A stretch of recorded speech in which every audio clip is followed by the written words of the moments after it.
Hey, what's up, everybody? It's Dr. Mondo. It's Tuesday night. I feel like it's been a while since we've been in this place here on Tuesday night doing this Rewriting My Story Facebook Live broadcast. So it's good to be back. I'm really excited to have you guys. Hope you guys have had a good 4th of July. Hope we took last week off and we're back. We're going to be back from this week moving forward. And if you are new here, let me introduce myself. I'm Dr. Mondo. I'm a licensed psychotherapist. And basically, what that means is I'm a licensed talk therapist. My specialty, my passion is working with people who are going through drastic weight loss transformations. I got a chance to do the first research study with NBC's The Biggest Loser. And why the heck am I so interested in studying weight loss and obesity? Well, it's because I've experienced obesity since I was a kid, and I had gained and lost, I should say past tense, had gained and lost the same 80 or 100 pounds, probably, I don't know, at least a half dozen times. So it was a natural interest for me when I went to grad school to get my doctorate to want to understand why is it that so many people are struggling with obesity, and why is it that so many people are having a hard time losing weight. And what I found in that research was that part of the reason why people are struggling is because the methods that we're looking to solve the problem aren't the best methods, number one. But number two, it's because a lot of times we're just trying to treat the symptom of the problem. We're not actually getting to the root of why we're using food for comfort, of why we're looking to heal our internal dis-ease with the escape or with the numbing of food. And so that led me into a career where now I do motivational speaking and I share my research. I have this Facebook live broadcast, and this particular broadcast, again, if you're just joining us, happens every single Tuesday night. And the goal of this broadcast is to show you some really shocking before and after pictures, because everyone loves the shocking before and after pictures, right? That's why Biggest Loser got good ratings when it was on the air. That's why if you type in, Transformation Tuesdays hashtag on Instagram, you'll see all these things pop up. People love transformation photos. But you know what often doesn't happen? We don't actually hear the story behind the transformation photos. And I personally think that those stories are pretty damn interesting.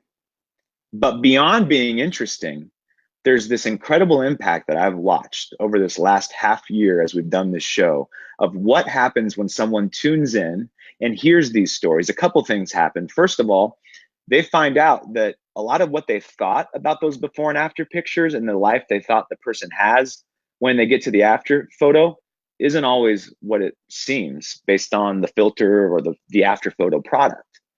That there's a lot of hardships. There's a lot of turmoil. And it continues and it follows you even to the finish line of reaching your weight loss goal. So a lot of people emerge from saying, this stuff is hard work, but it's also a journey of self-discovery, that the people that are figuring this out aren't just trying to lose weight to look better. They're actually trying to change their entire lives and rewrite their story. And that also, I think, captivates people. It encourages people. It inspires people. I know I'm inspired weekly by the conversations I have with these amazing guests. So the goal really is to inspire you, but it's also for some of you to help you understand that you're not all alone. If you are struggling in this journey, now struggling could look like a few things. Number one, it could look like you're struggling to lose weight. First of all, you're not all alone. So we have a community of people here, right? Someone throw me a wow or give me a like right now if you're struggling to lose weight or have struggled to lose weight. That part's hard. You're not all alone. It's tough. It's tough. But there's also this part of this reality that there's this emotional side of the journey. Your relationships change. How you view yourself in the mirror changes. The attention you get from the opposite sex challenges things in your marriages. The divorce rate is 75%. 75% when one member of a couple has gone through a weight loss transformation greater than 30 pounds. It's incredible, right? We don't talk about this stuff though. So part of this is inspiration. The other part is letting you know that there's some solidarity, that you are not all alone in what you are going through. And then the third part is that part of what we're doing here is giving you a window into our own attempts at being wounded healers. Like, I don't have it all figured out, but I'm here to try to show you what's working for me and help illuminate the stories of what's working for others to be successful in their journeys. And guess what? They don't have it figured out either. None of us do, because this journey is continuous. This journey, if we are open to learning about ourselves, is constant. And we're constantly evolving, but we have to be open. So for some of you tonight, you're here for inspiration. Other people are here for solidarity. And for others, it's to realize that this journey is a journey of self-reflection. It's a journey to turn inward, whether you like it or not. You can avoid it all day long. You can get addicted to things that are healthy for you. I've seen it happen. We talked about that with Gary Stroller a couple weeks back, when Gary talked about, I think in some ways running became my new addiction, and I ran hundreds of miles to escape the pain. We can do tons of things. Some of them are actually good for us, but they're all addictions to escape the inward journey that we can't avoid. I love that quote. So simple, but so profound. Wherever you go, there you are, right? Wherever you go, there you are. So I'm telling you right now, some of you are watching, you're looking for inspiration. I'm going to tell you, wherever you go, there you are. If you think that you are going to lose weight and all of a sudden your life is going to dramatically change, in some ways it will. You'll be healthier. Your blood test results can change. That's all good stuff. But if you're trying to outrun unhealthy relationship patterns of people pleasing, of never making yourself a priority, of not knowing what it looks like to have any form of self-care, of not knowing what it looks like to turn inward and actually sit with your emotions as opposed to eat them or outrun them, that same version of you is going to be waiting. It's just going to be packaged in a smaller body. And that's great, because believe me, we all want the smaller body. But what I'm encouraging you to do is to take this opportunity in this journey to get healthier, but not just get healthier physically, but to get healthier internally. To take this journey as an opportunity, not just to get fit, not just to lose weight, but to rewrite your whole damn story. Rewrite everything.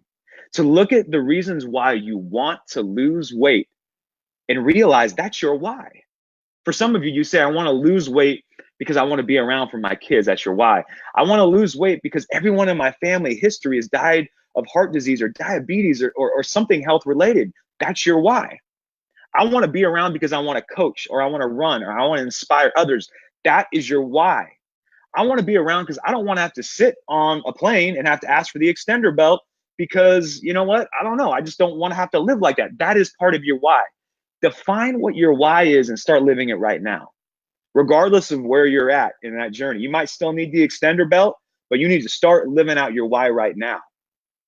And when you make your journey more about the why and more about rewriting your story, the research has shown us, the social proof that we've seen on the show has shown us that if you make your journey about rewriting your story, less about weight loss, less about the number on a scale, more about reinventing yourself, more about chasing down any fear that you have and standing up to it, about examining your self-limitations that you've bought into, these lies that you've bought into, these self-imposed limitations that, like fears, are often just an illusion. That if you make that part of your journey, rewriting your story, more important than the number on a scale, then you will actually be successful long-term. And not only that, you get a really cool life too. Like Adam Spudfit Taylor said, make your life interesting and your food boring. That's what this is all about. Make life interesting. A lot of you right now are tuned in and you're living not even a quarter of the portion of life that you desire to live and that you're capable of living. So guess what?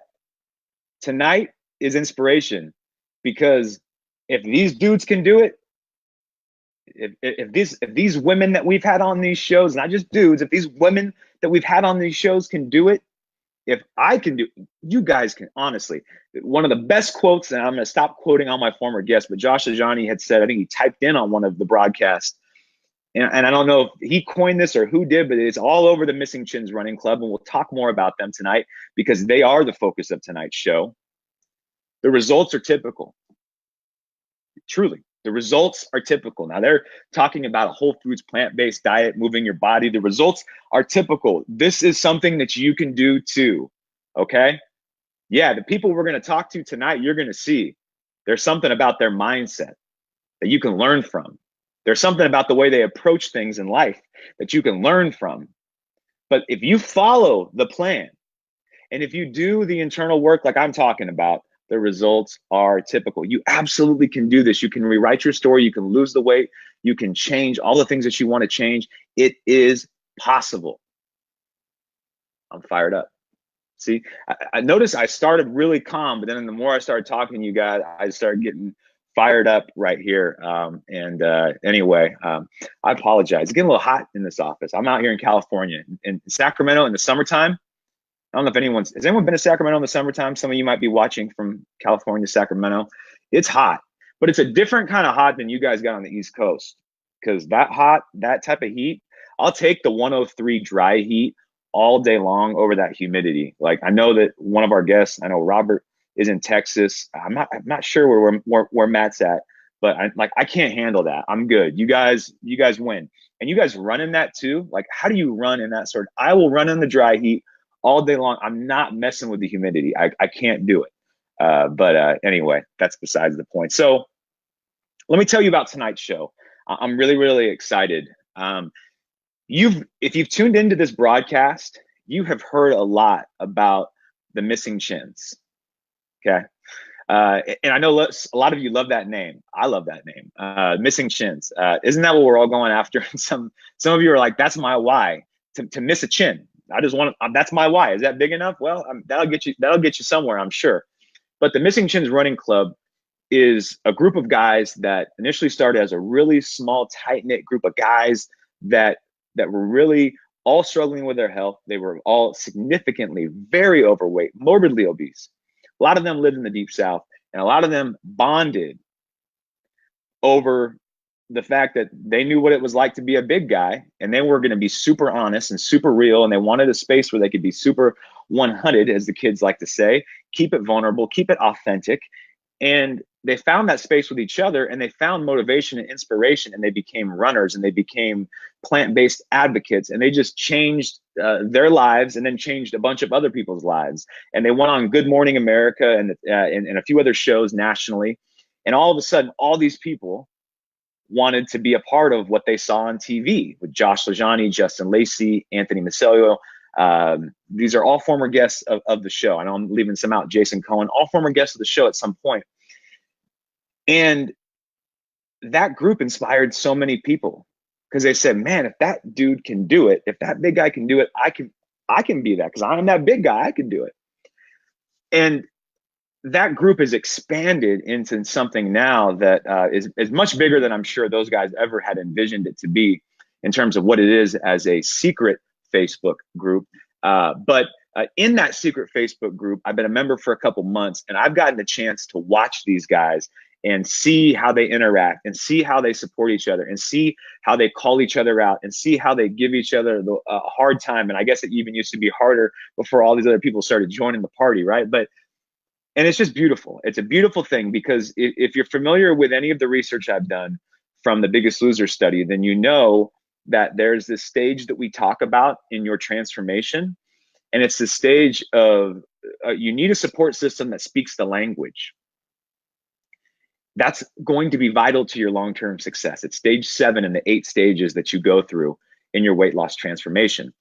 There's a correlation between how close and how plugged in you are to doing life with other people that get it. And right now, a lot of you, throw me a like or a wow or a love or something if you live at home with someone that doesn't get this. Like if someone tuned in right now, they'd be like, what are you talking about? Like food? Really? Like just, it's not that hard, or emotional eating, it's not real, or being overweight doesn't suck that. Like, come on, there's some people that don't get it. We need a support system that knows what it's like to sweat in certain areas of our body that are uncomfortable and embarrassing. And that could create enough of an anxiety disorder that we start getting in our heads a lot and we start avoiding certain places because we don't want to sweat in certain places. Come on, someone I know can relate to what I'm saying here. You need a support system that speaks the language. The Missing Chins Running Club is a support system that speaks the language. They speak the language of what it's like to be overweight. They speak the language of what it's like to struggle with food. The struggle is real.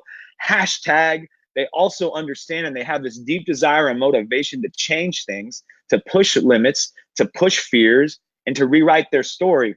This group, I could tell you, is so damn amazing that I said 2 months. It hasn't even been 2 months. It's been like a little over a month. And within like being in there for a month, I was like, I have to run. Like, I'm not even running, but I need to start running again. Cause these guys, it's a running club. So they run a lot. Like they put in a lot of miles on this app called Strava, which I didn't even know about. And now I'm all about it. But I was in the group for like a month and I'm like, I got to run. I signed up for a half marathon, barely even trained for it. I have done half marathons before, but this one I was like, I didn't train for it at all. I went out and pushed my son, who's a big almost 2-year-old, in the stroller. It was a nighttime race. Like, it was crazy, but that's part of what being in this group does to you. I guess is it has you do things that you consider to be crazy because you consider them to be scary, but you feel like everyone's with you. Like I'm just starting to get to know some of these guys, but I feel like all of them are with me in pursuit of that run. And even the day of the run, the people are reaching out and saying, hey, one of our brothers is out here running today. And I'll tell you, it's just a very, very cool feeling to have. And I hope that that all of you can get a slice of what this looks like here tonight to be a part of this. Some of the Chins, if you're one of the members of the Chins and you are tuning in, will you give me some sort of way, write something? I don't know, man, just say something. But again, I want to thank all of you guys for tuning in tonight. And there are some of you that are not members of the Chins, and maybe you'll never be a member of the Chins. And I want to say this to you, that community comes in many different varieties and forms. There is nothing stopping you from finding that sort of community or creating that sort of community right now. And it's vital to your long-term success.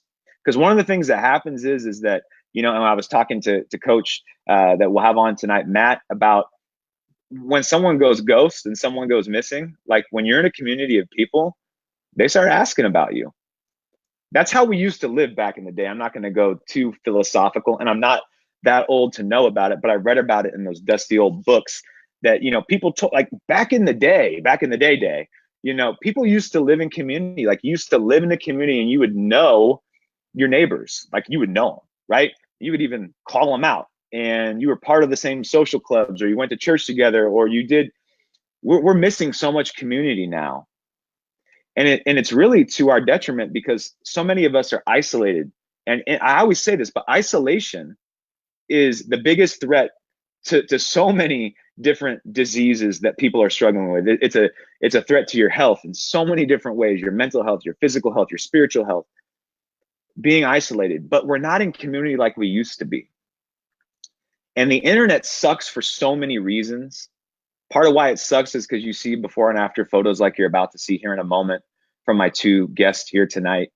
And you're going to start judging yourself like, oh God, these guys, like, they look amazing and they can't possibly relate to me. And yeah, the comparison game we play with internet sucks. The way that we become dope fiends, addicted to likes and shares and all that other stuff. It sucks. So many things suck about social media, but this is what doesn't suck. It is a network. There's an opportunity for us to connect with people all around the world who speak the same language of a struggle that is universal, to make us feel like we're not all alone. So build your community and your support system. To that end, you don't have an excuse. Like, you can have an excuse and say, you don't understand. I live in LA, I'm a Northern California guy, so we like to, make fun of LA. I live in LA. Everyone's fake out here. No one wants to be real. And I'm just joking, LA folks. I know if you're watching, you're one of those real people, right? That are from LA. But no, you know what I mean? Like, you can make excuses for your community all day long and say, like, I don't have that around me. No one wants to be real. But there are people on this thing right here. You could find them tonight on Facebook. If someone is talking something that you think is real, make them your community, friend them. there's no excuse for why we can't build community. And community is often one of the hidden gems that we find of successful people in all different walks and elements of rewriting their story. So tonight is about community. It's about an encouragement, and I'm going to say it over and over and over and over and over again. Get in community. Get in community. Like, just right now, stop it. If you're isolated right now, get in community. Okay? Get in community right now, and get in community with people that understand what the struggle is like. Some people don't get your struggle, but you have a specific, if you've struggled with food, if you struggle with using substance or things to try to change your feeling state to escape an internal pain, you need to be around other people who can relate to that. So hopefully tonight is an opportunity, an invitation to find that community, but it's also an opportunity to connect to some community even through watching this broadcast tonight. So let's get to these guests, because they've been hanging out in the lobby, probably like, when are we going on? My gosh, man, this guy talks forever. So we're going to get to these guests right now. Do me a favor, guys. If you haven't already, make sure that you share this broadcast. I told you, the social media thing sucks. Here's what sucks about this. I truly believe the conversation you're going to hear tonight from my two guests, people need to hear Robert and Matt's story. They do. But here's the thing that sucks about social media. I'm not paying to go like put this in front of thousands of people. So a lot of people aren't going to see it unless we organically share it. And so that's the thing that sucks about social media. So let's beat the algorithm if we can. Share it as many places. If you got a friend that you think might like it, just share it on their page. I don't care. As many shares and likes and comments and interactions as we get, for whatever reason, that helps us beat the equation and get this information out there in a group grassroots sort of way. So if you could do that, that'd be awesome. All right. Let me get to my guests here tonight, and I'm going to go ahead and bring the promo on screen before I bring on my first guest and to share his story here in a minute.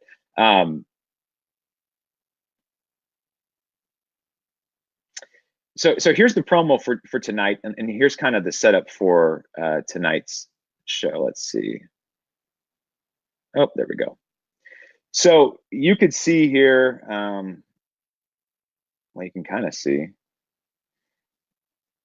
You can see the before and after photos, and actually you're not getting a chance to see all the before and after photos. And the folks we're going to talk to tonight is Robert Sorter and his running coach, Matt Buckner. And these are guys that are from the Missing Chins running community. And these are guys that are just, man, amazing. You could see Robert is on the show, and he's going to be brought on. There was the Missing Chins running crew club had reached out to me a couple months ago, and they said, we're doing a weight loss challenge. We got like, a good amount of guys that are in this. They're trying to see how much weight they can lose. We're trying to motivate each other. One of the things that would be cool would be, can you give the winner of that, or the top two winners, can you make them a guest on your show and just have a show where you interview them? So, absolutely, that sounds awesome. So I was all in for that. And the challenge recently completed, and there was two guys that ended up winning. One could not be here tonight, and I'm going to have Robert tell you more about Adam and his story tonight, but he could not be here. He will be on a future broadcast, and we're wishing him all the well wishes tonight, because he's an amazing guy with an amazing story. And so, Adam, we can't wait for you to join us, and we'll hear about your story. And then we also have Robert, and Robert, both of them had incredible transformation. So you could see this is, some of Robert's before and after photos. He'll give you the background of the before and after photos. And then you see this other guy down here in the bottom corner, or right here, I guess. Or wait, is it this way? That's kind of weird. Oh yeah, it is that way. And this guy here, I'm going to be honest with you. Like, I saw Matt's photo, and I would never tell this to Matt, but he's not even around here, so whatever. But I looked at Matt's photo, and I'm like, that's really cool of him. That, like, here's a guy that's never struggled with weight a day in his life, and he's willing to work with overweight guys and really motivate them. Like, you don't find that sort of compassion a lot of times. And don't get me wrong, Matt's a compassionate guy. But what I didn't know is that Matt has his own set of before and after photos. That Matt at one point had gained, I believe he has lost about 80 to 100 pounds. He'll give you the specific numbers. So I have his before and after photos, and I'll show you those. But so these are two guys that right off the bat, they get it. They get this stuff. And again, I tell you guys this, here's the social proof. They get it. But tonight we're going to get a chance to talk and have a really unique conversation with Robert, one of the winners of this recent weight loss challenge. And he's going to tell you about this dramatic transformation that he's had. And he's going to tell you the story behind the before and after photo. And then we're going to get a chance to bring on his coach, Matt Buckner, who also has an incredible transformation story of his own. But we're going to bring him on so he can tell us a little bit about his role and not just Robert's transformation, but in Adam's transformation, the two winners of this contest. And we will talk a little bit more about this dynamic between coach and mentee, or however you want to phrase it. And we'll talk about that tonight. And that's going to be the focus of our broadcast. So it's transformation, but it's also going to be focused on community and this idea of accepting coaching from people. I don't think that we give enough credit to people who are willing to do that. It takes courage. It takes humility. It's so much easier to act like we have it all figured out and struggle silently than it is to say, I need support. And then it's a whole other thing to actually ask for support and follow through on it. Man, that's hard. That's taken me years in my own journey to figure out. And so we're going to hear right now. So I'm going to bring on our first guest right now, and then we'll get to our second one. We'll bring Matt on with us too. But right now, I want you guys to give a warm hand and a warm round of applause to our guest here. Robert, how are you doing tonight, man? Hey, I'm good, Doc. Hey, thanks for having me on. I appreciate it. It's so good to have you on, man. I'm inspired to hear your story in greater depth here tonight. Now, you live in Texas, and is it pretty? It's hot there, right? Like, it's pretty warm. We're sitting heat at the end of it with heat index and everything. 102, 104 right now. Wow, but again, that's a different kind of heat because the humidity is. And you run in that weather too? Oh yeah. You guys, like, is there a certain time of day that you won't run at, or you'll run whenever? Oh no, I'll run whenever. You, man, like, okay. Now, don't get me wrong. I prefer first thing in the morning, but 2, 3 o'clock in the afternoon, whatever. 2, 3. That's bold, man. 2, 3 in the afternoon out here, and yeah, like that's really bold. You need to have like an EMT trailing you just in case something happens. So that's bold, I imagine, in Texas. But anyway, man, I just, first of all, I want to congratulate you because I've got a chance to be in the group and watch your story and watch your posts, and I've been seeing them. And yeah, man, I'm so proud of you, and to see. What's it like for you to see some of these before and after photos? Like, even as I was setting this up and you got a chance to see yourself there, like, what's it like for you when you look at those before and after photos? Well, now when I look at those photos, first off, I have to, fight off the fat brain, because when I look in the mirror, I still see the same guy that was there, 2, 3 years ago. So common. I hear that all the time. Yeah. And so, but so common. Yeah. So when you see those pictures, you're like, the fat brain goes, that's not me, or what? Well, no, it goes, oh, yeah, you still look the same, it's, wow. But now that I've seen more and more photos, where I've been going through and cleaning up on the computer or whatever. And I'm like, when was this? I see some just like the one that you showed on the promo. I'm like, that one. Yeah, that's not the same guy. That is not the same guy. Yeah, you look at those before photos, and I think that's a good place for us to start here tonight. Like, I'm going to show a photo right here of you. Let's see if I can share this on the screen. And yeah, so with some of these before photos, I'm going to pull up one that you sent to me, and with some of these photos, how long ago were they taken? Like some of the before photos that you sent? Well, let's see. I'm wanting to say the one that you had up there for the promo, the one that was zoomed in on my face. That was at a Texas Longhorns game with me and my wife. And that was probably, I'm going to say, a year, maybe 2 years ago. I'm not quite sure on that one. I know I sent you one where I was pretty heavy in that one. It was at my wife's graduation, which was not this last May, but the you see this one that I just put on the screen here? Yeah, I do see that one. That one right there was probably from, I'm going to say probably 2015, 2016. 2015, 2016. Yeah, because I So was did out with my daughter at that right there. So, so now when you look at those photos, yeah, like there's a part of you that goes like what emotion comes up for you as you look at them? Yeah. um, relief, Mm.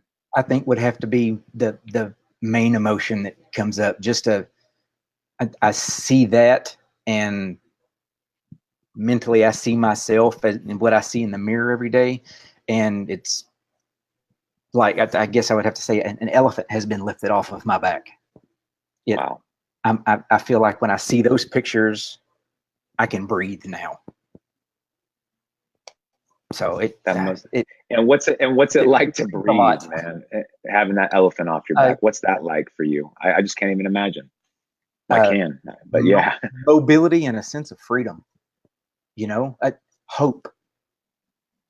I guess that would be the greatest thing. Hope that it gives me a sense of hope whenever that weight is lifted and I can actually breathe. I'm like, I can do this. I can live the life that I need to live, that I want to live, that I was put here to live. So How how did this recent part of your transformation take place? Take people through it. Like you said, this 2015. Um, when you started this weight loss challenge, were you at a low point in terms of not your weight, but in terms of just emotionally and stuff? Like, how did this last part of your journey get kicked off? yeah, well, the last part, where you were talking about the challenge, it was the Shed a Chin challenge, and it kicked off. What we did our first weigh in on April 30th, and it was my jumping off point because it had got to the point where just not so much physically, because I had been trying to be more active, but mentally I was a place like I've this has got to be different than all the times before. I've got to do something, and I have to prove to myself that I still have the motivation and the dedication to do what needs to be done, no matter if I want to do it or not. So Right. Yeah, yeah. Even as you talk about it, what's coming up for you right now, man? um, I guess just thinking about the way I lived then and the way I live now, even though it's really been so short a time. Uh,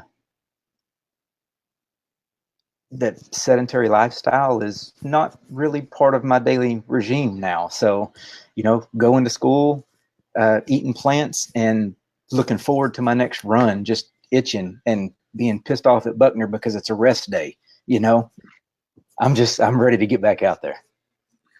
You guys can't see Matt, but he's raising his hands. He's saying, "Yeah, that's a hell of a transformation." I know he's going to help tell so much of your story when he gets on. So I'm going to grab him in a second here, um, but yeah, I could just see like there is probably, I imagine, and I've gone through it. I've lost weight, and having family and stuff. It's probably like, yeah, I know when I look at those pictures of myself, I get emotional. I'm sure you do too. Like it's pretty amazing to watch where you are now and to think, like, does it ever blow your mind to think it's crazy that today my mind's consumed with running and eating plants or eating healthy, whereas just a few years ago my mind was consumed with so many different things. Does that ever blow your mind what a different mindset you have right now? Oh yeah, it does, because we still have friends that are going to be friends that have their lifestyles and do the things that they do. So I kind of see myself whenever I see my old self when I see them, and they're still out, doing all the drinking, the heavy drinking, um, whatever you can shove in your face, shove in your face. Um, and just a general sense of I'm having fun, but I'm doing this to cover up all of this other stuff that I can't let come through. So and I see myself in that. anytime I'm around any of those friends, they don't push any agendas on me. I don't push any on them. They ask questions. I answer them the best I can, but I don't push anything. But they can see now when they're with me that I'm nowhere near the same person I was. And that's, got to be really hard. Like another thing that we talk about a lot in the data and the research through drastic weight loss, it's really common where your group of friends and your support system, you go through this point of like, do I give in and just start doing what they're doing, or do I stay true to this new lifestyle? Has there ever been any moments where you gave in even for a night to the old way of hanging with those guys, or have you managed to somehow like just be really white knuckled strong on that? If you want to call it a slip up, I had one little bitty, it wasn't even a full highball glass of some, what did I have? Vodka and cranberry juice. Mm-hmm. And I had one of those. And when I got done with it, I don't even think I finished it, but when I got done with it, I was like, yeah, no, I'm good. Because that was, at that point in time, that was the first drink I had, I don't know, in probably 3 years, 4 years. Wow. Now, prior to that, you said that was one slip up, but like, and with the way that your buddies do it and stuff like that, like back in the day, what was the drinking regiment for you? If you were going to go tie one on one night, I'm sure it was a few of those, right? Well, it was more than that. It was, because we used, prior service, I'm retired from the Army. So, we had our close knit, and every weekend you were good if you could remember it either a Friday or a Saturday. Wow. Sunday was recovery day on into Monday morning, going to PT. That was still recovery day. That was one of them things where drinking was a very serious pastime, I guess you could say. In a way, it's interesting because it's like you talked about being mad that you have a rest day. You've had rest days or recovery days. They're just different. They're different today in terms of what you're recovering from.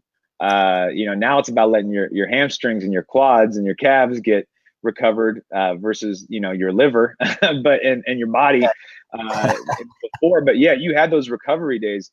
So it's amazing that you've shifted in that, but also too, like, I can't only imagine the layers of what that was for you to, like, you must have gotten some heat. I imagine being a military guy and becoming a runner and eating plants, like becoming a plant-based vegan, the V word. Oh my gosh. Right. Like, you must have gotten some heat and stopped drink. You must have got some heat from those guys. I was at the ass end of quite a few jokes, especially towards the beginning when I first was like, no, I'm good. I'm not touching that anymore. It was, always the good stuff, like, oh, no, nobody likes quitters. You have to stick in there. You have to finish it. You started this race. You have to finish it. And you're going soft on us, and I caught all that. So why did you not cave into that? Like, because that's, I think, a really important question that I see that so much, and it fascinates me because the majority of people, Robert, when they get met with that resistance, especially, I want to say it's really hard for guys and military guys, but I think it's hard for women too, when that's coming from their group of friends, and there's different ways that their culture might, say that you're giving up on us, sort of thing. So it's hard for everyone, but a lot of people buckle under that. Why did you not buckle? Like, how do you make sense of that? How did you not buckle under that sort of heat? My wife. That's how, that my rock. The reason I quit drinking, that I just dropped it, is after one weekend of her babysitting me, because I was in a drunken stupor and had no clue what I was doing, no recollection of anything that I did. She pretty much gave me a play-by-play. it was the first time she had done it. This is what you did. This is what you said. This is what you said to me. And never again. Why? So you'd never had like the play-by-play of No, what one of those nights were like, one of those drunk nights. And so she gave you something you never had. But what was it about what she told you that didn't sit right with the person that you wanted to be? that was a whole lot of ugly and hate coming out of me from somewhere that pulled up. And I did not want to be that person. That I'm not that person. And I, especially since, that bringing it on and me not remembering any of that, I was like, yeah, I can't touch that anymore because it turns me into somebody that I don't want to be. I think about my kids and I'm like, I don't want them growing up anymore seeing this. If they are seeing this, most of the time that, they weren't there whenever we were having barbecues and stuff like that. They would be at friend's house or whatever. But I'm like, I just think about it and I'm like, would I want to do and say those things if my kids were around me? Yeah. And I was a monster. As cliche as that is, everybody say, oh, I was a monster. But yeah, I really was. I was a monster. So hearing that from your wife and her giving you, thank God she gave that to you, that she Oh, gave you that feedback. And because that probably was difficult for her to be really honest about that. And I'm sure she was hurt and dealing with everything she was dealing with to even give that to you. So yeah, thankful for her that she gave it, but thankful to you too, man, that it shows, I think, a lot about your character and who you are as a person, that it really bothered you. And not only did it bother you, but you actually did something about it. Because to me, what I'm hearing is that created a rub, a incongruence between your integrity of who you want to be and how you were showing up. And even if it was just showing up on the nights that you drank and it was every other day, you were great. Like you realized like that was a big enough infringement on who you wanted to be that you had to give it up. And I think it's important for people to hear that because this is a topic that comes up a lot, whether it's drinking or it could be a lot of things. It could even be with the food stuff, the way we show up with food. But it's sometimes we need to see ourselves from the outside looking in and say, is that person who I want to be? Does that match up with my story? And then we need to hold that really close to our face in when we're getting people that are going to be kicking back and saying, oh, come on, don't go soft on us, don't do all that stuff. And so it sounds like you used that defining moment in those difficult spots that you were put in with your friends to kind of stand tall and say, this is what I'm doing. And there's not really a whole lot of talking me out of it. yeah, I would most definitely have to agree with that. It just came to a point where I realized if I wanted to see any future, any good times, if I, wanted to continue to watch my kids grow and to be with my wife and to, hopefully one day, we don't yet, but we're looking forward to the day that we, grandkids are around, which is my why. I know you're big on talking about, finding your why, and that's my why. We've raised our kids. Our kids are great. They've turned out wonderful. We're ready for some grandkids. So, and that's my why. And you set yourself up for that because of your health and because of where you're at now. And yeah, I'm really proud of you, man. I think you have a very, very inspiring but very relatable story. I think a lot of people can probably connect. I know there's tons and tons and tons and tons of comments that are just flying in, and I'm going to look at the. Don't worry, guys. If you're commenting and you got questions, we are going to look at that tonight, and we're going to get to you. I appreciate that. Keep commenting, keep sharing, and we see you guys doing that, and we appreciate that. And so we're going to get to some of that. I want to bring in a guy that's been patiently waiting for quite a while now. He's been sitting here patiently waiting. And tell me about Matt and how you came to meet Matt as I get ready to bring him on the screen here in a moment. Okay. Well, it all started whenever Good Morning America had had the Missing Chins Run Club on there. It was my normal ritual to watch it, and this was back in the end of October of 2017. I was sitting around watching it, and they were talking about this group that they were going to have come on, and kind of explained a little bit. And I was like, well, that seems pretty interesting. So, Josh came on, and there was some quite a few. I think I want to say it's 5 or 6 other chins with them. Tim Kaufman and some others that I think you had mentioned before. And I watched that, and then when that was over with, I was like, that's pretty interesting. I was like, that sounds like some changes that I think I can make. Wow. So I started reaching out and doing some research about the Missing Chins Run Club, and came across the name Matt Buckner. And so I sent him a Facebook message request, not a friend request, just through Messenger, saying, hey, I saw you on GMA. I saw the group on GMA, and I think I might be interested in that.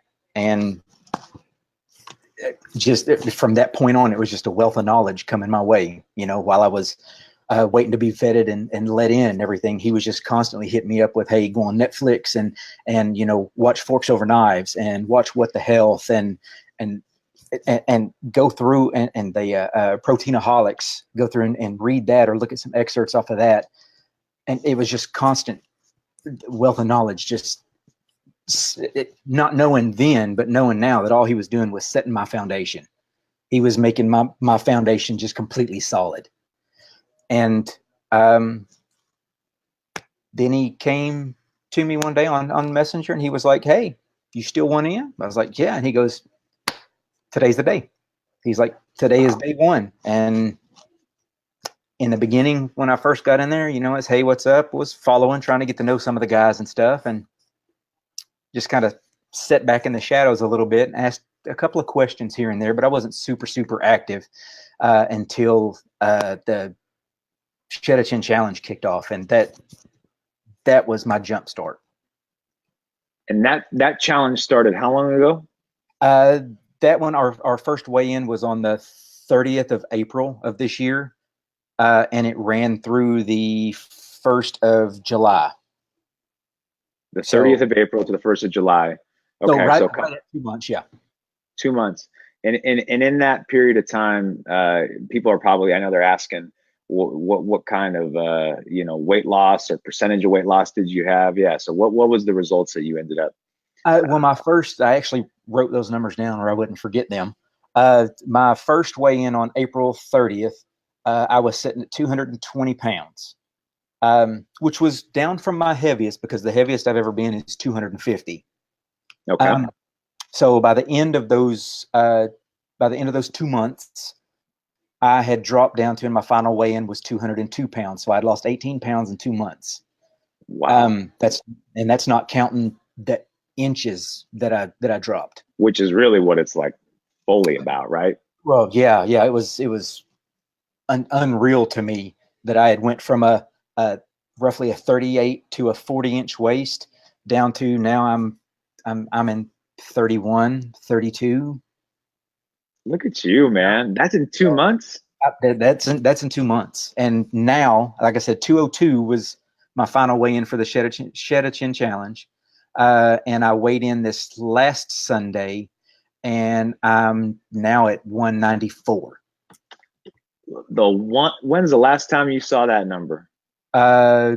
Probably, I would say high school, but it was probably middle school. Junior high, middle school? Probably so. I bet that you're still trying to wrap your head around that. Oh, I've kind of give up on trying to wrap my head around it, and I'm just embracing it. Embrace it. Let it be. I'm a firm believer in, I love what you did. I'm a firm believer, guys. I'm going to bring on Matt Buckner now, Coach Matt Buckner. I'm a firm believer in, what's the worst someone could say? No. Throw them a message. Like, I love that you just sent Matt a message and we're like, let's see what happens. Matt, first of all, welcome to the show, man. I'm so glad to have you. Thank you for patiently waiting. I really appreciate your patience, but so good to have you. How are you doing tonight, man? I'm awesome. I'm awesome. I've been listening to you guys. I'm all jacked up now. I'm all pumped up from listening to you. Well, we're gonna let you get us pumped back up, because I know that you got some inspiration to start sharing for everyone here tonight. People have been patiently waiting for you, Matt, and to get you on here. But I want to just take it back to that point, and you get this Facebook message from this guy, and you probably get a few of those every once in a while. I'm being facetious, of course. I'm sure you get a lot of messages. You get a message. Why respond to him, and why respond in the way that you did?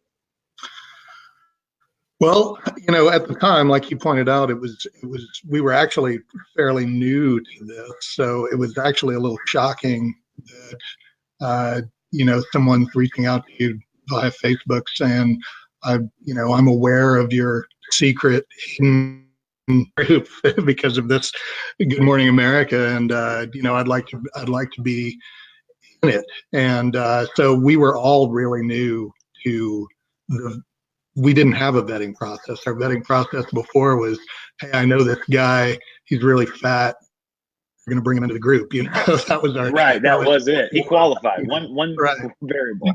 It was a lot of there was a ton of success. Everyone in the Missing Tim's Run Club was a massive success story. Josh LaJohn was founded it, and the Tim Kaufmans and the JT, Josh, and all those guys, Derek. So when I was brought in, the group was relatively new and small and very insular, and you knew your core group of people. So I think reaching back out to him, obviously, you could tell, just from the inquiry that he was searching for an answer, obviously looking for something. And but at the same time, I think we were all fairly cautious. It was we wanted to make sure that their mind was in the right place. So, but Robert seemed, really genuine, really earnest, and his responses were really sincere. So I think it was, even though I don't know, I think we were probably, looking back, I'm sure if I looked at that conversation, I'd be like, man, I was really hard on this guy, but it was just being cautious, I think. But like I said, his responses were all really genuine and sincere, and you could tell that he would genuinely wanted to make a change in his life, and like all of the rest of us, had no idea how to do it. Had tried and failed so many times. Yeah, and I think that, so for you, I think I want to get back part of it. Yeah, I wanted to get back to some of your criteria of what you maybe were looking for in him, and maybe why you were being hard on him. I'd sense was probably part of that criteria, but let's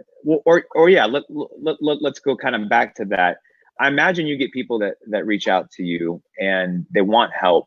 Was part of you being hard on him just kind of wanting to sense, like, weed out, is this guy like really serious about making a change? Because you were trying to be cautious with your own time and be boundaried about that? Sure, part of it was, obviously no one enjoys having their time wasted. So, but I think too that if I was overly cautious, or maybe a little more,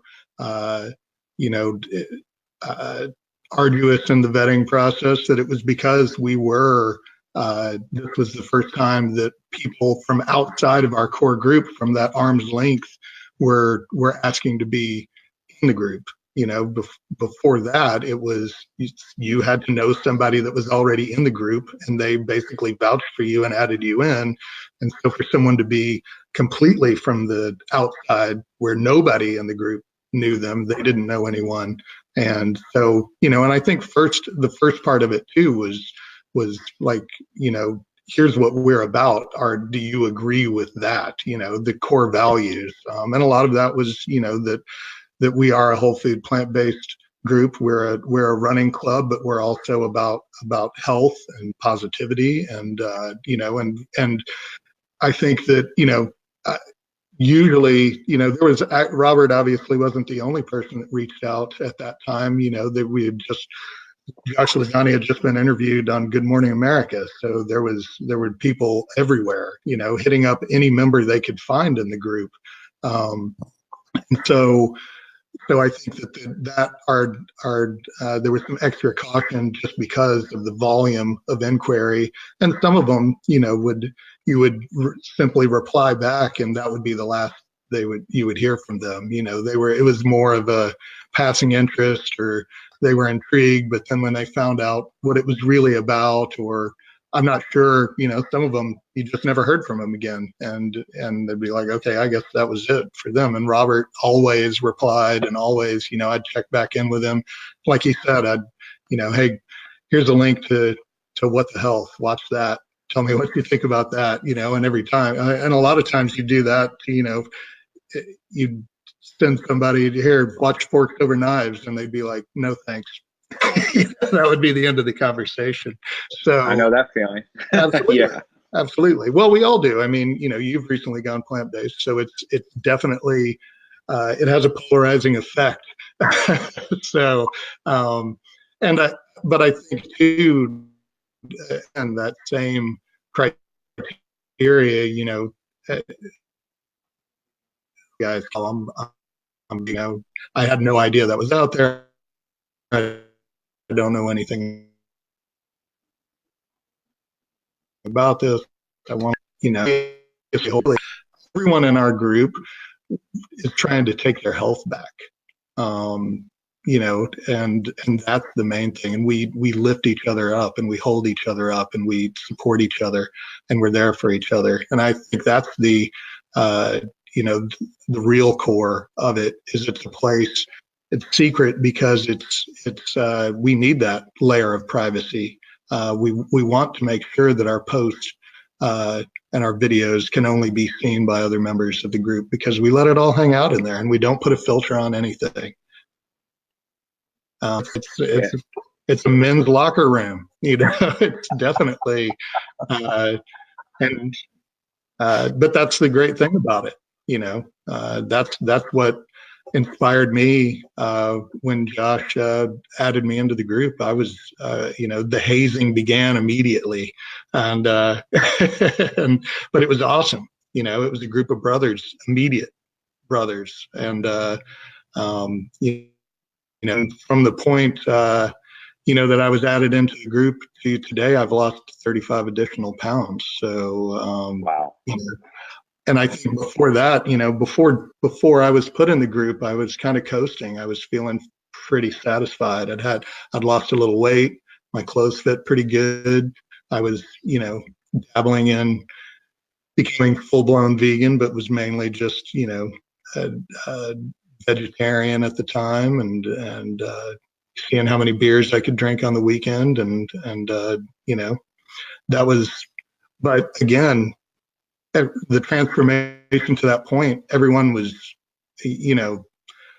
ecstatic. It's like, wow, you look so different. Look at the transformation. This is amazing, and listening to other people, and you're like, oh, I guess I do look pretty good. I guess I am back, and hey, and I think at the beginning of it, it was about losing weight.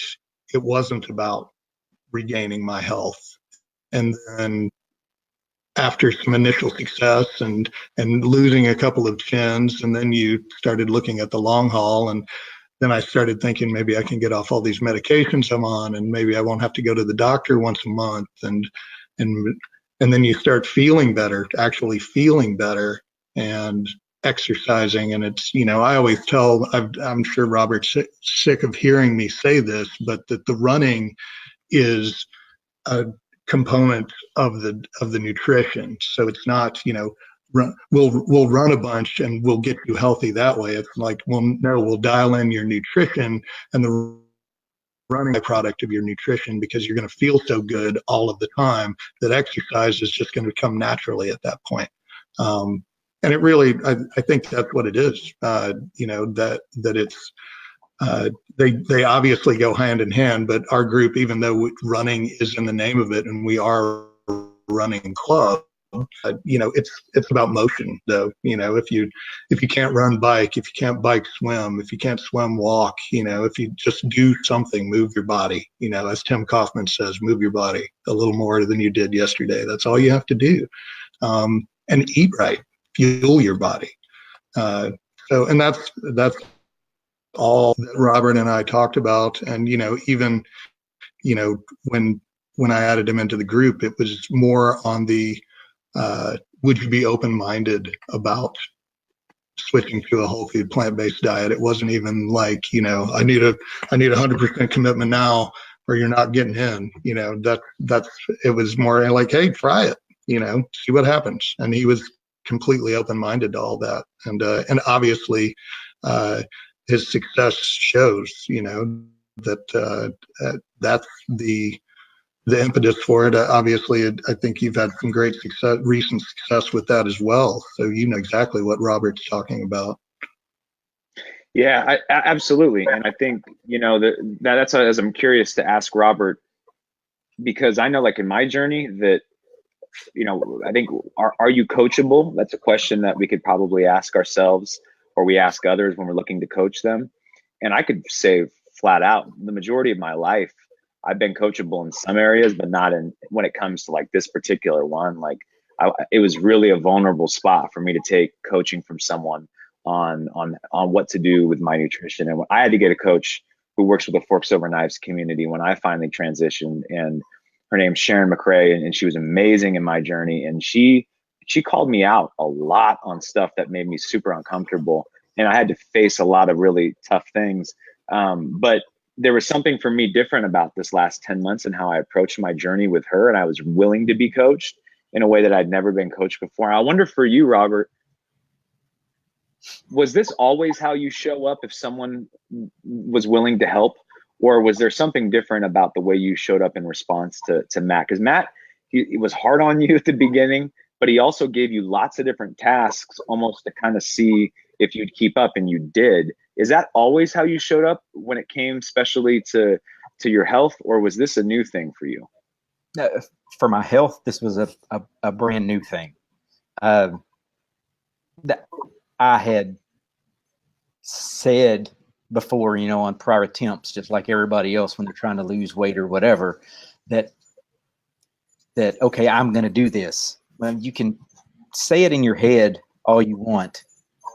And on the Missing Chins group, matter of fact, I had done a post on this. I had thrown a video up there here a while back, and it was kind of over the same thing where it doesn't ever really set in and sound real or make a difference until you say it out loud, where it's not just internal, where everybody's hearing it. That way you have that accountability. And in times before leading up to this, I'd never said it out loud. But as soon as I saw that, it started seeing about the Missing Chins and reading up on them and doing my little bit of, dabbling with whole food plant-based, doing some research on it or whatever, it never really set in until I started talking with Matt, and then we kind of got started on this journey. And like I said, my Kickstarter was the Shed a Chin Challenge. And that's when I said it out loud that I'm going to do this. This is what I'm going to do. This will be my result. And these are the steps that I'm going to take to get to that point. Anybody and everybody around me know that this was my intent. We got a question here that fits right into where you're going, because I think the path here is this question of what was different. Richard, former guest on the show, Richard, so good to see you, man. He just said, hey, what was your rock bottom moment? Was it when the wife did the play-by-play when you were drinking, or were there other rock bottom moments? I love that question, because rock bottom moments are so vital and important. Yeah, definitely, because they're either a game changer or a game breaker. It's one of the two. Was that my only rock bottom moment? No, it wasn't. I've had some other rock bottom moments.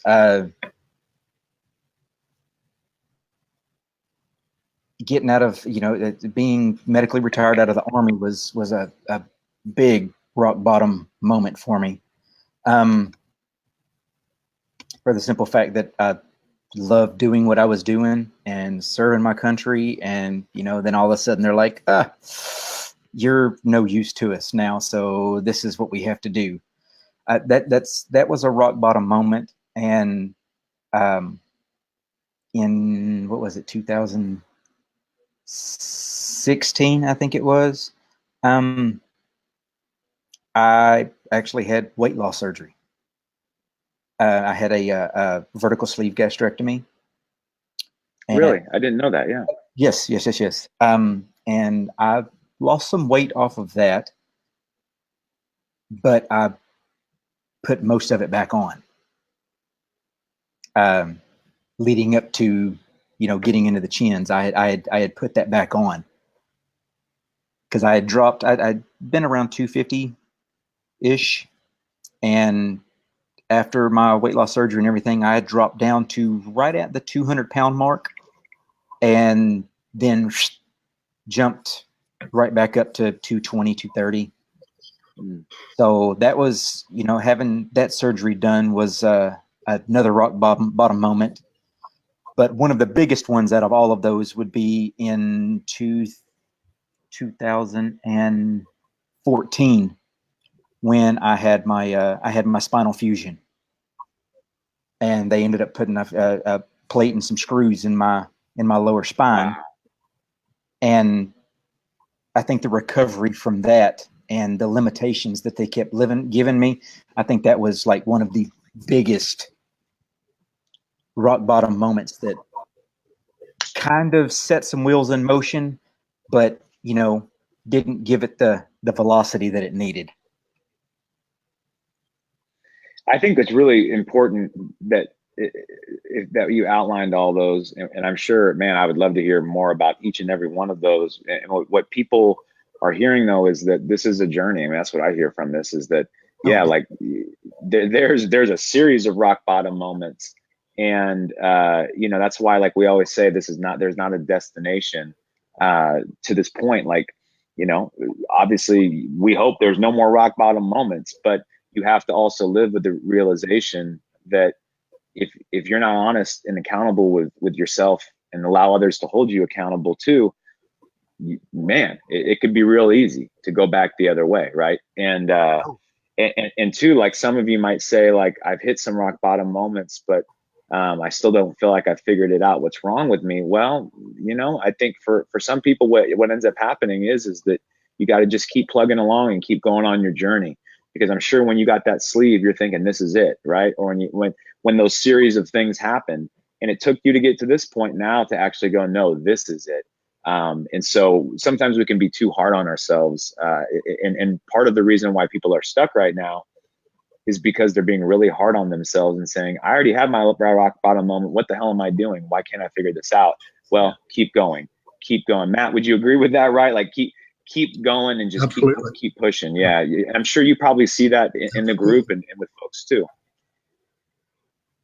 Oh, definitely. I mean, when showing up is obviously, that's one thing that Robert was very successful at, was that he showed up every day. When he completed his workout of the day, and he dialed in his nutrition every single day. And, I think that was a component to anyone's success, obviously.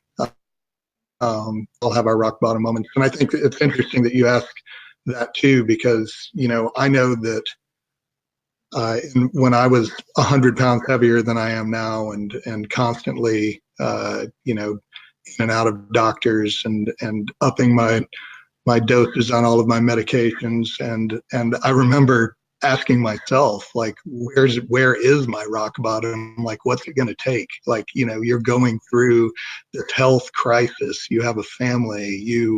You're supposed to have all of these things to live for. And apparently, none of them seem to be important enough to you to turn your health around. Although, I would recommit after every doctor's visit. All right, doc, this is the last time you'll see me. I'm going to lose all the weight. I'm going to get healthy. I'm going to exercise. I'm going to eat right. Everything's great.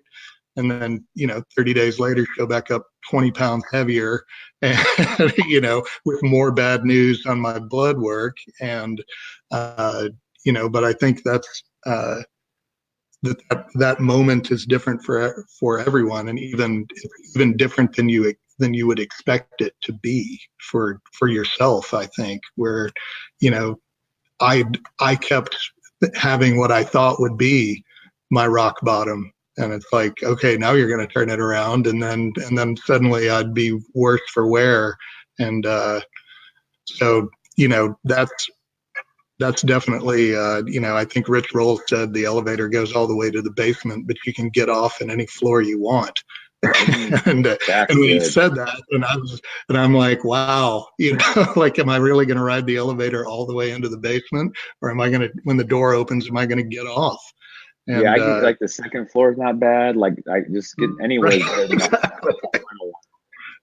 And I'm guys, like in the basement, digging a hole in the floor. Yeah, some of you are looking at this guy and you're making the same error and judgment that I made, which is you're looking at this guy and you're looking at both these guys probably and being like, neither of these guys could ever relate a day to the journey and the struggle. Here's some social proof, because I always say we need it to believe and get, okay, now you got my attention. So I don't know, can you see that on the screen? But I got one of your before and after pictures. You're a bass player, it looks like, right? Yep. And looking at those before and after pictures, same thing I asked Robert. When you look at them now, it's kind of interesting. I wonder for you, like, what's it like for you to look at your before and afters? Obviously it's a completely different person. And I remember someone in the group when I posted that particular before and after, someone in the chins said, I've never seen anyone look so unhappy while they were playing music. And it really stuck with me that I was like, wow, yeah, like, and I look back now at all of my before pictures, all of my fat mat pictures, and, at my heaviest, I never smiled anymore. Even though my recollection would be that I was smiling in the picture, and obviously this picture on stage playing, I was, I thought I was happy. Obviously outwardly I didn't look very happy. I looked pretty, that was my general state. I mean, I was exhausted. It's really hard to carry around an extra 100 pounds, and as everyone in the group knows that we've all been there, and we all know exactly what that feels like. What that guy in that picture looked like is exactly how he felt. And by contrast, the other guy is all smiles and looks alive and vibrant and awake, and that's exactly the way I feel. So that's, I think that the contrast is definitely, there's even there. I wish I had the pictures that were worse than those, because shortly after that picture, I stopped appearing in pictures. I was the guy behind the camera. All of a sudden, I'd be like, oh, go ahead and get in. Everybody gather up. I'll take the picture. And I basically I stopped getting on a scale, and I stopped getting in front of the camera. And that definitely was the. Now, see, I said earlier that my journey left was 285. I'm 185 now, so 100 pounds ago. And then the guy in the middle was 65 pounds lighter, and I hit that, and that was my original goal weight. Was in that 210, 220 range, and I picked that weight there because in my mind that was the number I had in my head. Where what should your goal weight be? What did you look like? When did you feel good? When did you look good? When were you healthy? And I thought, I think that was around 210, 220. So that was the number I kind of wrote down. And so there. And I stayed there for a couple of years, and was feeling very satisfied. And people were congratulatory at that 210, 220 phase, where the real uh, the next level, where Josh LaJohny challenged me to quit playing, where that's the guy on the right, the 185 guy, the guy that never thought he was going to have his weight begin with a 1 ever again. The guy who, you know, and really at that point, it was 199 was just scary, far off, not even sure it's possible or healthy or conceivable to weigh 199. And then, but obviously at that point, it was more my body was trying to find its ideal weight at that point. And so when it hit 199, it just kept going down to 185 and then stopped at 185 and has been very stable there for the last year and a half, actually. It's amazing. So, I think these photos here, I mean, I know people are just talking about down below. I know people are seeing the photos and it's sparking different conversation, but I looked at this and I'm like, wow, this is truly amazing. Like you could see, and this is why you see the finished product of where you are now. We're never finished products, but where you are at today, and just the athletic body type. There's so many of us have heard, you know, I've even heard from doctors that there's certain air pockets of fat that you have that you're just not going to lose. And, you know, if you've been overweight for a long time, it's even harder, all that stuff. But I just think it's really inspirational to see, you know, the physical transformation, like, right. Like Gary, like Robert, when you look at those photos of Matt, like it's pretty damn inspiring, right? To see that. Oh, hell yeah. It's like, yeah, whatever he's doing right. So that's the one you want to pull on your team and be like, okay, let's do this. Get me going the right direction. Give me and don't give me the tools and give me everything, but work with me. You know. There's some conversation. Yeah. I was going to say in here, and I want to point out too. Sorry to cut you guys out. There's some conversation that I want to just bring on to the screen and have you guys jump into too, because I think it's really important and powerful, because these before and after photos sometimes spark our own critical judgment. When in fact, I'm just going to do that. There's some folks on here who have just said, you know, gosh, looking at these photos, I just like there's like someone on here is saying how she just really can't stand herself. And I'm not sure if seeing the transformation photos from you guys is what sparked that, or if that's just, it was an opportunity in the conversation for her to share that. But, you know, there's people on here and, you know, people are saying, you got to love yourself. I'll share what Corey said.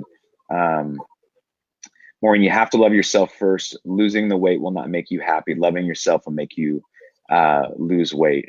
And I would totally agree. Guys, what do you think? I agree with that. What do you guys think? And I know it's no easy feat, by the way, Maureen. It is not easy, but yeah, what would you guys say about that?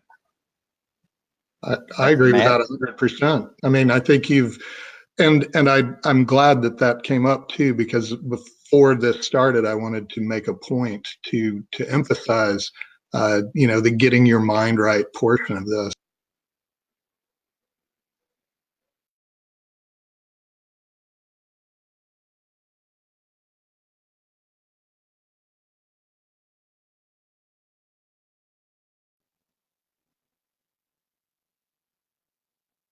Don't worry, we are all here, and I think Matt's still talking. Poor guy's talking, and he doesn't even realize that he got dropped from the conversation. But I'm getting everyone one back up here. Matt, that was the most profound thing that was ever said. I didn't have to hear it to know it, but unfortunately, we dropped off midway through there, man.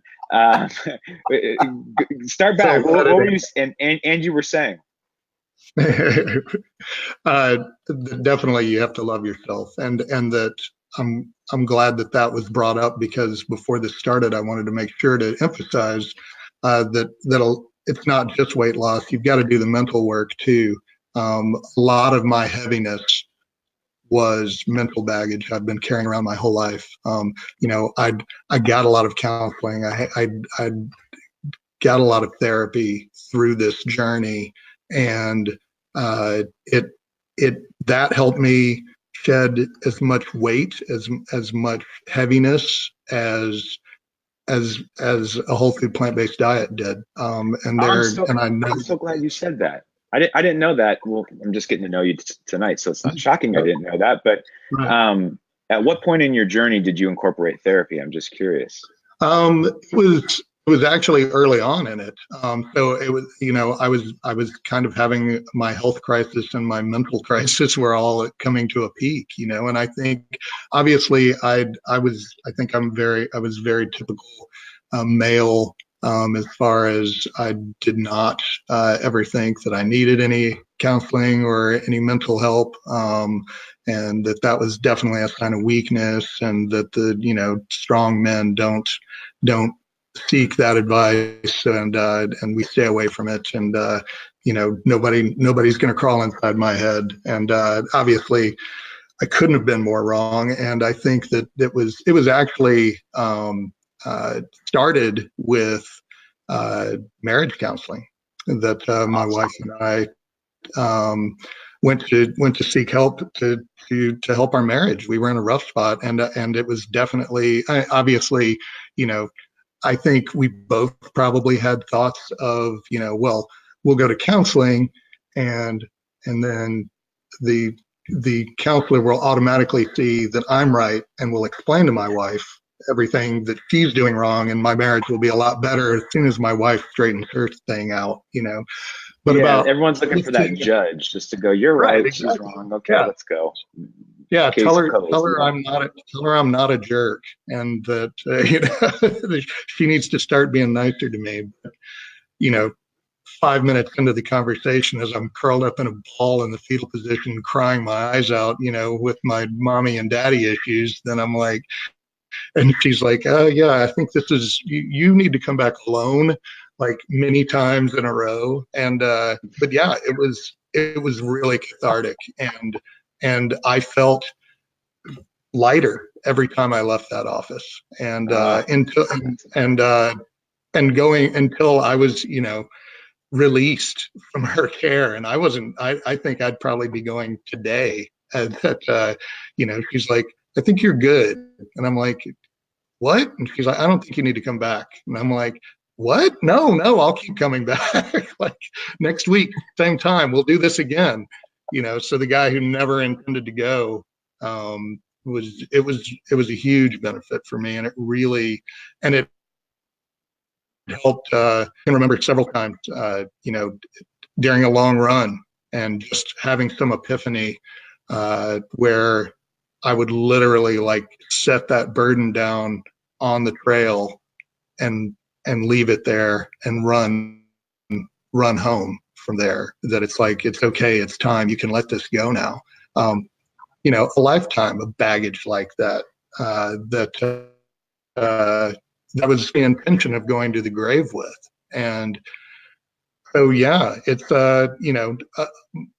obviously a lot of what got me to that 100 pounds heavier was a lot of self-loathing, and a lot of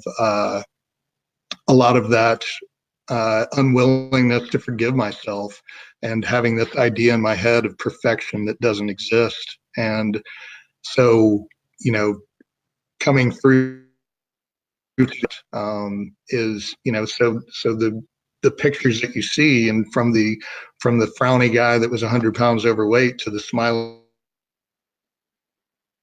guy that's a lot of that 100 pounds was mental. And so, Yeah, I'm just sitting back, and I'm so proud of you for sharing that, because so many people need to hear it.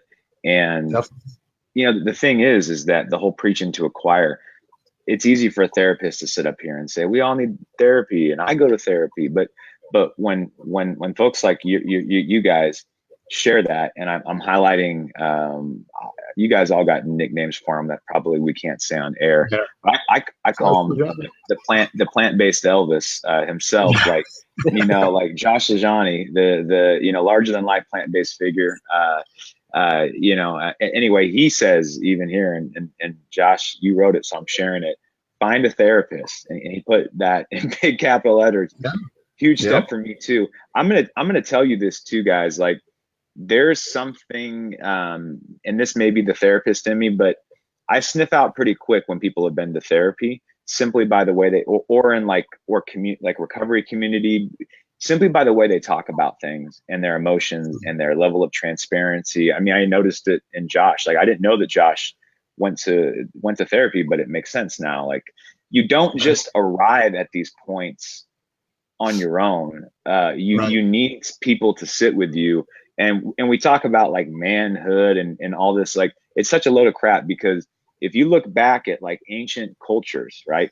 Ancient cultures, it was sitting around a campfire and airing stuff out. Like, we are wired, as much as we're wired to fall into pleasure traps, we're wired to also live in community and to talk this out. And there's something healing and soothing. And like you said, there's something about that we feel lighter when we're able to just get it out of us and sit with someone in a loving space, an empathetic space on that, and can help us draw insights, accountabilities. So if Matt is saying it, and if the plant-based Elvis is saying it, I don't know who else needs to say it, because this is stuff you guys got to do. Like, seriously, and if you need help finding a therapist, I'll be the one to help you find one, and I can talk to you guys more about that. But yeah, I just think it's so important.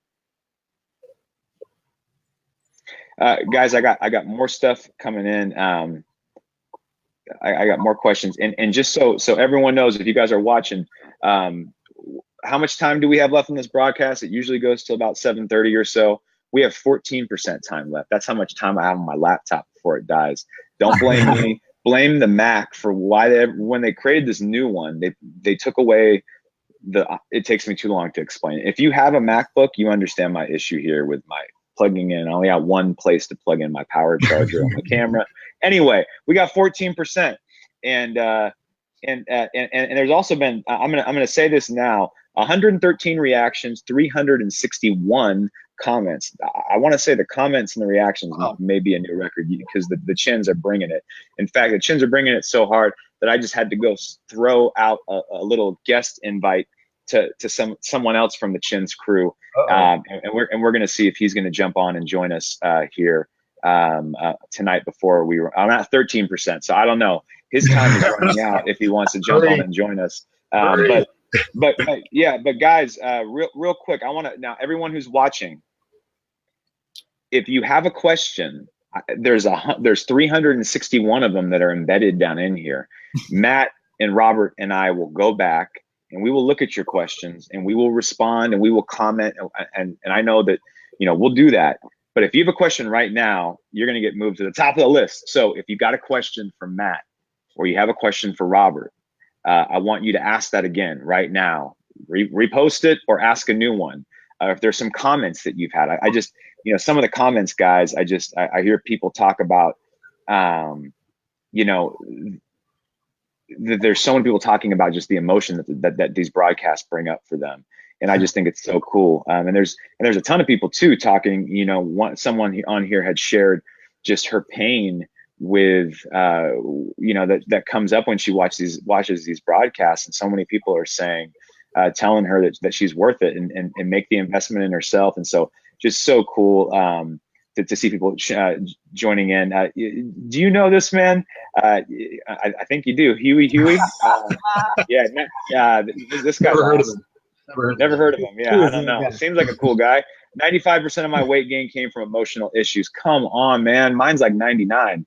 So yeah, like I'm right there with you. I'm in that, and boy, like we would love to tell ourselves a different story, that it's not emotional and it's all, and that is part of my issue. I had a client who I turned on to the pleasure trap, and she's listening to it, and she's like, well, this is telling me that it's ridiculous. None of this is emotional. And I take issue with that. I think the pleasure trap's real, but I think that a lot of times we use food, or we use sex or drugs or whatever it may be, Facebook likes, as a way to try to like meet some dis-ease inside of ourselves.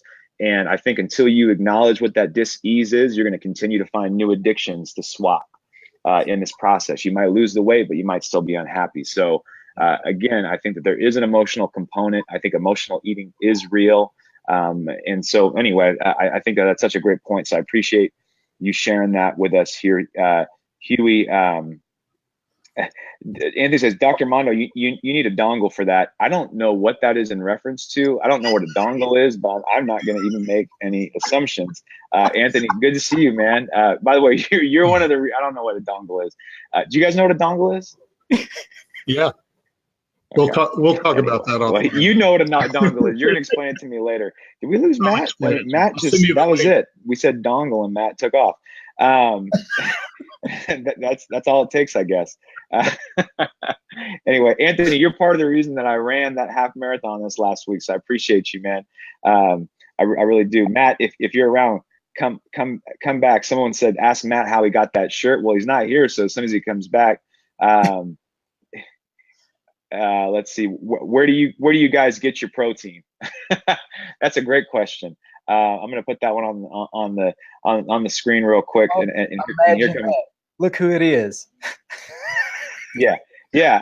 Jason Harper has this question. Can you guys help out? Jason is new to plant-based eating, it sounds like, and he would like to know, where do you guys get your protein? I knew someone was going to ask. So, and I knew it was going to be a chin. You go to GNC and they have this huge gallon powdered jug. No. Yeah. Walmart. Not from that. We do not get it from protein powder and whey garbage. Don't get it from any of that stuff. Just from plants. From plants. Go get on a what was I gonna say? Go read Proteinaholics by Proteinaholics by Garth Davis. How good is that, right? Like, so good, right? Guys, we're having some technical issues. I'm just gonna go ahead while we're answering more calls. I'm gonna call someone and see if we can get him at least on a phone call to talk with him. Hello. Well, hey, we can't see you, but I want to see if they can recognize your voice. Can you guys hear him? Okay. Reveal yourself. Give us a clue of who this mystery caller is. Oh, it's Josh. Well, there you go. You gave it away. Good hint. Are you? A good clue? Yeah, that's a pretty good clue. I think they know who that is, man. Are you getting frustrated over there? Probably trying to find a way to join us on this stupid technology. I know it wants you to download some app or do all these different things. Yeah, no, I don't know. Right? Yeah, I don't know what because I was just on Facebook and I didn't see like a button or something to press, and I was sitting there just lost. I was gonna join in, but I didn't really know how to make that shake. Hey, you know what, man? I got 10% on this stupid laptop. We all got technology fighting against us, but I don't care, man. I want everyone to know, in case you're not following the subtitles here, that we got Josh Lajani, the plant-based Elvis, the Bill Walsh of the Missing Chins Running Club, the founding coach. So he's on the phone. So Mr. Josh Bill Walsh, Elvis, yeah, man. What's it like for you just to sit back and kind of, I mean, you're the founding father, and you know, like when you sit back and you watch a night like tonight, where you get to watch Robert, a guy that's recently joined the Chins, and share his story, and you get to watch Matt share his story. What's that like for you, man?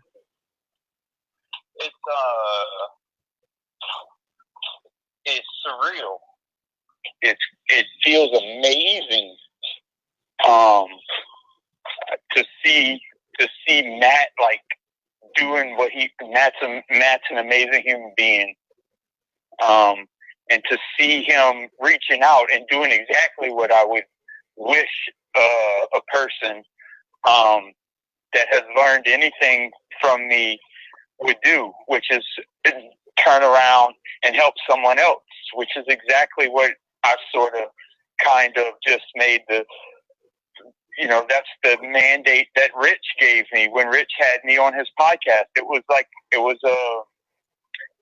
So it's just a way to pay it forward, right? And to see it happening and growing, and people, and I see Robert and Matt. I see my buddy Josh Turner and Joe Goss.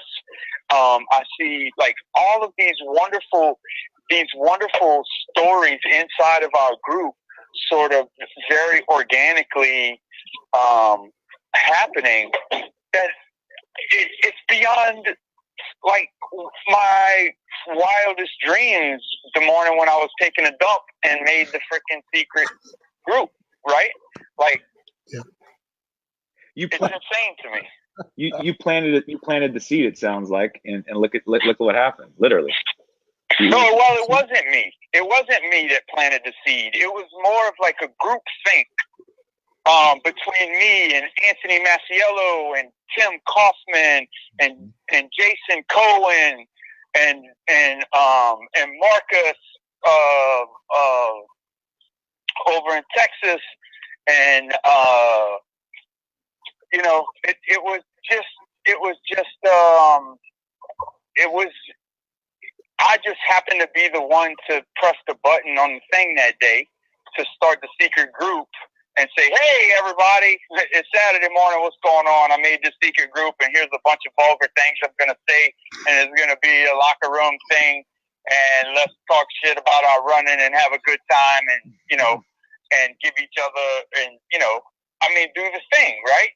And to see, like, that haphazardly put together thing for a group of buddies to grow into what it has grown into is unbelievable. How does that happen? I don't understand.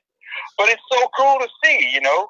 It's so cool to see how it's sort of taking root and growing and helping people, you know, in a real way. I don't know how to explain it for just a guy who, you know, lives in Thibodaux, Louisiana, and does his thing every day and goes to work and has all of these normal, regular life worries.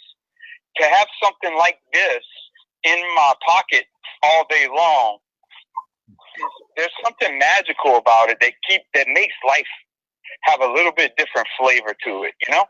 That's and right. Knowing that people are watching me, knowing that people are looking towards me for advice sometimes, and because you know, and that is a powerful thing for me. It's a very inspirational thing for me to know that people are looking towards me in that way, and it's cool to see people like Matt coming into his own about the same thing, right? Coming into the starting to help others. Same thing with my buddy Josh Turner, and there are others that I'm just not going to drag out, but that it happens over and over and over in this group, and it's just amazing. And to see it on full display for other people to watch it, I don't know how to. It's the most. I don't know how to explain it, buddy. I just don't. I don't know how to explain it. I don't think it needs to be explained. It's just beautiful. It's beautiful. Man, people are, Joshua Turner says, because we're saving lives with the missing chins, Josh Lajani. And so yeah, I mean, that's it. And like you said, some things just are, they don't need to be explained. And I could hear I could hear the emotion coming through you, and that's beautiful. I could just see how many people are on here. You should see these guys smiling. I don't know if you could see them smiling. They're smiling. Hey, Robert, have you got a chance to interact with Josh much and talk with him much? Or me and Josh have talked a little bit. We actually did a little Facebook Live thing before, but again, technology awesome. Being as great as it is, and I was at the gym that day, so it didn't work out the best. But yeah, and we had that conversation talking about portions and calorie intake, deficit, and so on. Sorry, and so forth. He's you can't hear him, but I was asking Robert if he's talked with you. So you've got a chance to interact with Robert and get a chance. Yeah, we did a Facebook Live. Right, we did a Facebook Live thing one time just to I wanted to check in on him. He was on the treadmill, I believe, if I remember right. And I was going for a walk, and we just kind of chewed the fat. That's what makes this technology is amazing when it's used right. Yeah. It's phenomenal what we can do when I think back of just when I was a kid, and I remember my grandfather communicating with his crew on a job site with a two-way radio, right? Right. To think about how far we've come is just mind-boggling. It's mind-boggling. But I really feel like it's going to help change the world in a positive way. And I think it already is. I think things like the Missing Chin, things like your show, things like the Rich Roll podcast, things like Forks Over Knives being on Netflix are going to change the world.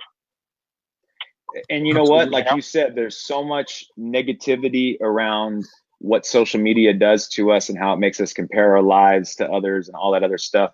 But when you tap into what, like you're saying, and you use it for these sorts of reasons, and the way that you guys have done it as a group and a community, man, I mean, yeah, there's nothing better. And it's such a natural tendency to go to find the negative in things, because like in nature, it's probably a better idea to find the thing that's dangerous, or to identify the thing to avoid, rather than seeing the good in it. I don't know. And so I understand why people are leery of it. I get it. I think it's probably natural, and I also understand that it seems invasive a bit, but it's really making communities of people it's really bringing people together from all over the country, in a real time sort of way that I just don't think, humankind has definitely never seen it before. And to think about what that environment is going to incubate going forward, based on what we've seen already in the way of behavior change and people becoming more pragmatic, which leads to a lot more people on plant-based diets and leads to a lot less people on pharmaceuticals. Like, it's just a beautiful cascade to see starting. You know what I mean? I do know what you mean, man. Yeah. Look, I got 4% battery. So this stupid laptop's gonna die. This better not be the last time that you come on this show, though. I'm gonna. Oh no, buddy. You let me know whenever, buddy. I'm in. I am spread a little bit. Man, I already know that. Don't even worry about it. We'll schedule. But I got you, bro. You let me know. I got you. We can do it. We'll schedule that. And then the other thing is this, and I'm on almost 3% now, but I'm gonna say this. You better create, like, I know Leadville was kind of like the Chin's meetup, but there's got to be some events that I don't know if it's a Saints game or what, but you tell me when it is, and I'm out there. So I think Louisiana Marathon is our other sort of second annual thing. When is that? I think it's just sort of, that's in January. It's cold. So cold. In a marathon in Baton Rouge, we all sort of descended to there last year. He gave us a bunch of free entries. I'll work on them and see if maybe we can get some free entries again. It sure would be nice to have a big group of Chin come back to Baton Rouge. That was a real kicking ass. It was cold that morning, but we all had a blast hanging out together. Hey, listen, I'm gonna say this. I'm cool with the half marathons, but the marathons scare me. I've never done one. So should I lean into it and do something that scares me? What do you think? Ooh. Of course you should do something that scares the hell out of you. That's crucial, man. That's a big conversation. I already knew when I asked you what the answer was. I've been paying attention, and I was running my half marathon. I was like, damn it, I know Josh and all those guys in the Chins are going to tell me I got to run a marathon now. Like, damn. Well, so either you do a marathon or you aim for a half marathon PR. We got to do something. Nah, it's got to be a marathon. That doesn't scare me. A marathon scares me more. So I'll be out. I'm telling you right now, because you said it. That's plenty of time. I'll definitely be out in Louisiana. So let's get some other people out there. Let's do it. That sounds like a blast. I'm committed right now. That's it. So I'll see you. I'll see you in January. The Saints might even have some playoff football. I don't know how early it is in that year, but yeah, they might have some playoff football. Yeah, that will take precedent over everything. I bet it will. Hey.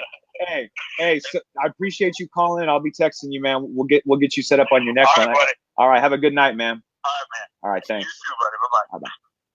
Hey, so anyway. Love that, man. Damn it. You guys better be there too if I'm doing this. You guys better be there too. I got this shirt on and everything, man. Come on. Oh, look! Oh, look at that! I'm Well, actually now I got it. Representing. I'm actually running my first half marathon in August, and I'm running my first marathon in December. I saw. Wow. So you're gonna be like in. Okay. So you're gonna be there too, Robert. I don't know if I'll make Come it. on.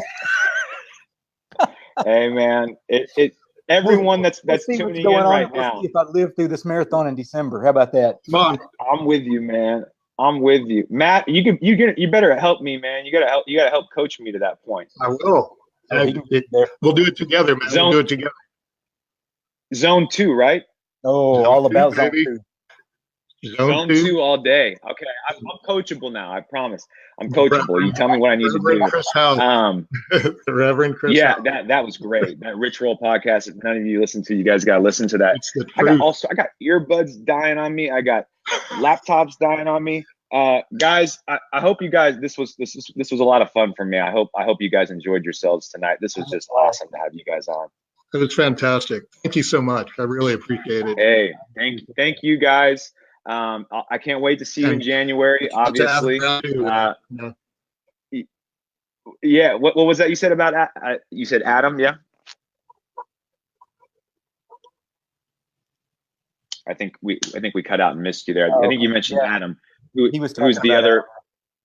Yeah, the other winner who didn't get a chance to be here tonight. You will hear his story. I promise you that he will be on another episode of that. And we're definitely sending out all sorts of love and prayers to Adam. Is he just going through some stuff right now? And and so anyway, just all of our thoughts and prayers are with you, man. And yeah, can't wait to have you have a chance to tell your beastly story too.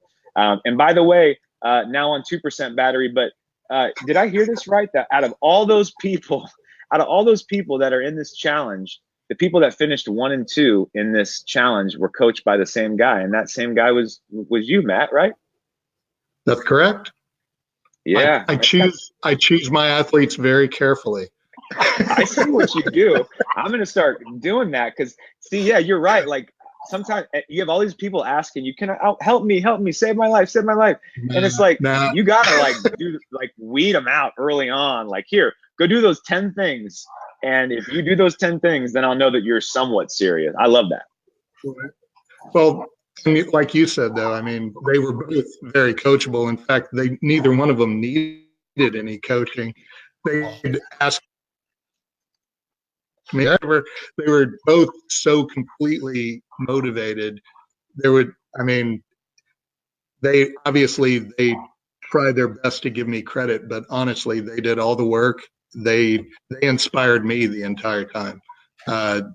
These guys were just completely committed and dedicated and made no excuses ever. And so it was, for me, I really just sat back and watched them go. I mean, and it was impressive to see both Adam and Robert really just and to get the results. And like Josh has said before, like we said at the top of the show, results are typical. I mean, a whole food plant-based diet works for everybody. And motion. I mean, I know I talked to someone earlier today that was like, man, I really can't get down with that whole running thing. I'm like, you don't have to run, and I know that yeah, just move your body. Just move. As Tim Kaufman says, just move your body a little more than you did yesterday. And that's it. That's all it is. And I love Josh's bipedal motion statement. I think that the human body is designed to run. That's what the human form is built to do, and to do that in its most efficient and effective way. We're designed to be light and nimble to do that. So that's I think that, obviously I was a runner 100 pounds ago. I was just really bad at it, and it hurt a lot. And that's where start where you are at right now. Yeah. And this is our final 1% battery. And I have to hit the end button. Otherwise, people are going to watch me live. But guys, start where you are at right now. Huey, I see you on here. I'm going to interview you, man. So go get it. And your journey is the finish line doesn't happen at the end of some challenge. The finish line is the end of life. So we're all looking to extend the finish line out a little bit further. The journey is full of many rock bottom moments. The journey is full of many points when we think that's it. We want to give up on ourselves, but you know what? Keep going. All of you, Maureen, everyone that's tuned in tonight, I don't care where you are at. Do not let shame stop you and tell you that it's too late. Continue. Right now, you have a choice to make. How are you going to fuel your body at your next opportunity to eat? How are you going to approach tomorrow with your mindset and how you move? You can rewrite your story. It starts right now. And as people said, it's all about loving yourself right now. And if you don't know what that looks like, then get some support around you. Get a therapist that can love on you. Get people who can get in your community and in your world to love on you. Guys, I'm on like 0.005% battery. I appreciate both of you so much. It's Dr. Mondo. And again, we'll be back again next Tuesday night. We'll be back again every Tuesday night. This is your place for inspiration, for community, all of the above. I thank you guys so much for tuning in. If this broadcast helped you out at all, why don't you do me a favor and share it? Throw me a like. And I think he's out. Oh. Thank you. Good night.